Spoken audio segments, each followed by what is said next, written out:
तुमन सोचत हो ना संगवारी हो कि ये चिल्लाथे मोर ऊपर, तो मैं हमेशा सुनत रही था। ओखर सुने के कारण ये हवय कि यह बहुत खूबसूरत हवय। कैसे जी? ते खूबसूरत है कि एक बतावा था, धुन बदसूरत है कि एक बतावा था। अब तारीफ करत हो तीनों में समस्या है। ते तारीफ नहीं करा तो समझ गए, ता सब ताओ समझ जाही। तारीफ नहीं करा तो तय हम जानथान सब ला। मोर बाई है ना संगवारी हो, निचट कारी हवय, बिरबिट एकदम धोवन नेगा धोवन जा।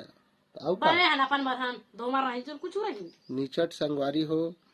आउ ये दिही आवा ये दे मोर असली बाई ये दे देख सकत हो जाने दिख गए नहीं दिखिस गा ये दे चाहे ना